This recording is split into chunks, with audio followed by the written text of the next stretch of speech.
All right, so hi. For everyone who doesn't know, my name is Abhi Sukhdial. I'm 13 years old, and today I'm going to be talking to Anya Geist, the editor's choice for Stone Soup's 2020 book contest for her novel Born on the First of Two. Congratulations, Anya. Could you first tell us a little bit more about yourself before we begin? Yeah, so my name is Anya. I live in Worcester, Massachusetts, and I'm in 10th grade. And among my many hobbies are reading and writing.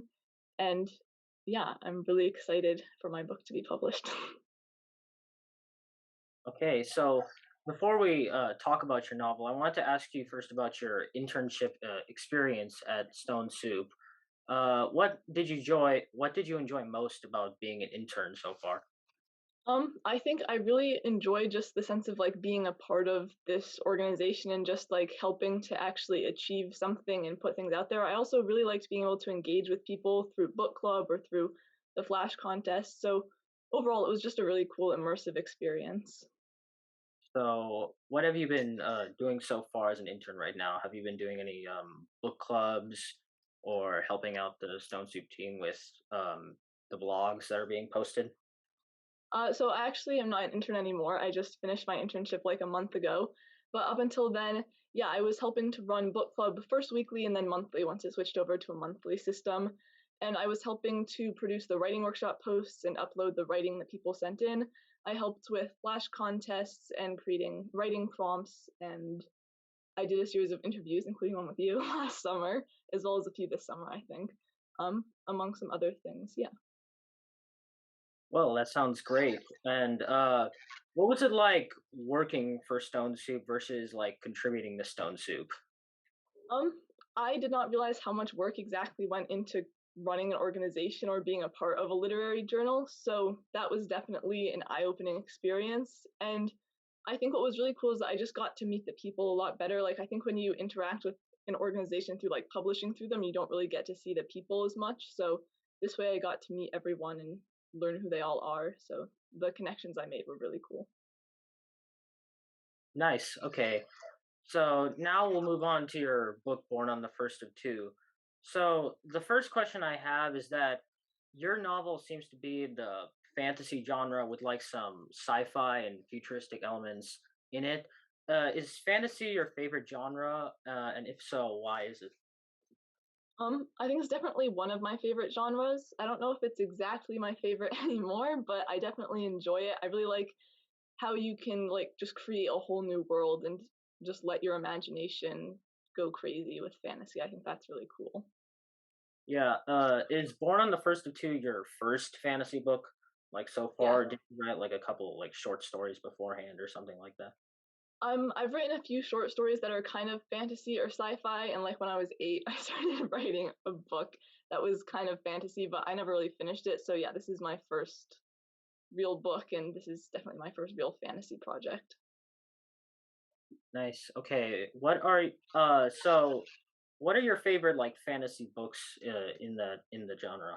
Like mine is Lord of the Rings. So what would be yours? Definitely Lord of the Rings too. I think I was actually reading Lord of the Rings when I wrote this book, so I think that influenced it a bit.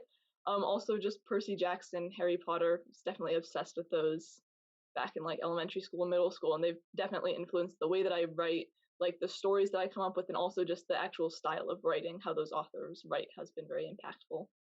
Yeah, Percy Jackson was also pretty big when I was writing my book. Uh, so your idea of the story is actually quite different from other fantasy books. It's about a girl born in one world but living in another. What inspired you to write this kind of like fantasy adventure story? I don't know. I think I'd had this idea about just like the land of the clouds for a long time. I don't really know where it came from. And then I realized like this was a good place for it. And I do like fantasy, but I also like this sense of like being grounded on Earth and being able to write about Earth. And so this kind of provided me with that way to do both, like to have the fantasy elements, but also then be able to describe Earth and write about our planet. All right, that sounds very interesting. But so there's a lot of world building from the for the land of the clouds versus Earth, where you have the characters move between like different periods of history. how did you approach the whole world building process? I think that I kind of wanted the land of the clouds. I mean, obviously it's different because it's kind of magical, but I wanted it to seem like regular life versus I wanted Earth to seem kind of special instead of the other way around. So I tried to make the land of the clouds just kind of as normal as possible, at least in my opinion. And then when she came down to Earth, then suddenly she was thrown into all of these different time periods, most of which weren't exactly like the world that we're living in now and like the present day. And even if they were, at least to myself, I felt like they were different or they were distinctive. All right. Well, now I want to move on to your main character, who is Maya. How'd you like come up with her personality? What were the key qualities that you wanted her to have? Yeah, so I'm a very stubborn person, and so I wanted to create a stubborn main character, and I wanted to create a main character who isn't necessarily always likable, but has to work through the problems that she has and has to work towards becoming like a better person, I guess, and just has to grow up. So that was definitely influential in creating Maya. All right, and a little quick question: how'd you come up with the name Maya? I know some people who use the name generators who just come up with it randomly through their head. I think it was random. For a while, when I was like planning it out, I just had it written as MC, like main character, and then at some point I decided that she was going to be named Maya. Oh, okay. So, and how does Maya change throughout the story? I think that she learns how to become a more balanced person because she has like a lot of these really unsteady emotions and tendencies about her. And she tends to be very stubborn and headstrong and isn't really willing to listen to anyone else at the beginning. And so I wanted her at the end of the story to have grown and kind of been able to mature. I didn't want her to get rid of those characteristics because I felt like they were an important part of who she was, but I wanted them to become more rounded and developed. All right, so your character seems very interesting. And you have multiple different supporting characters, but the two main ones, I think, are Scarlet and Auntie. And how'd you come up with their traits and qualities? How'd you come up with them? So I wanted Scarlet to kind of be the opposite of Maya, I guess, in the sense that if Maya's like really hot headed, then Scarlet is a little more level. And I also kind of wanted to like go with the idea of like they're friends, but like what does that mean in terms of their friendship? Like how does their friendship take place? What arguments do they have? Things like that. And then Auntie, I wanted like a supportive parent figure, though obviously not an actual parent, but just someone who's like cares about Maya, even when Maya doesn't really realize that anyone cares about her. So, hey, and um, how would you describe their relationship with Maya?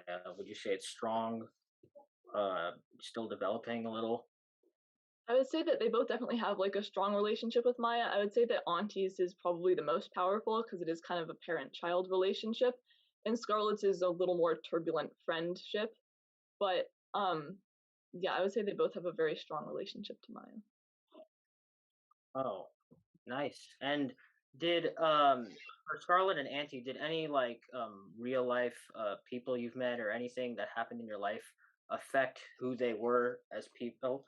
Like, did their personalities affect something that happened in real life? I don't think so. Not that I can pin down, at least. Maybe subconsciously. I'm not really sure. Okay, that's fine. I know some people who they've had incidents that happened in real life affect how their characters grew. That's all. So, many of the books I've read in the fantasy genre focus a lot on world building, like Lord of the Rings, Harry Potter, and Wheel of Time. Did you want to focus more on characters, world building, or did you want to focus equally on both? I think definitely both. What I learned through writing this book is that I like to read fantasy and I definitely like to write it a bit. I don't love writing fantasy and I kind of prefer to write about real things, or not real things, like things happening on Earth, and I don't like world building as much. So I felt like looking back on it, I didn't go as much into the world building, or at least like the physical characteristics of the land of the clouds. It's just kind of there because I felt like the really important part of the story takes place on Earth. And as for the characters, yeah, I really wanted it to be a very character driven story, and I really wanted to deepen Maya's character and have her be a very intricate person. Yeah, that's honestly kind of the same thing that when I'm writing my stories, sometimes I just like to focus more on the characters rather than the world building. So, there's also a big focus on time travel in the novel. And why did you choose to put the element of time travel in it? Um, Time travel is cool. Also, I mean, I was reading this book like a few years ago, like before I started writing Born on the First of Two. It's the series His Dark Materials by Philip Pullman. And there's a part in it where one of the characters kind of like goes into this state that's kind of like being submerged, where it's kind of more of a prophetic thing, like Lyra with the alethiometer. But I liked the idea of like going underwater and kind of going into a different state. And so I felt like that I wanted to use that in terms of time travel, and it ended up manifesting in how Maya time traveled, which is going underwater. Yeah, I just started actually reading the Dark Materials just like a couple days ago. Yeah, they're good. Yeah, it's been pretty good so far.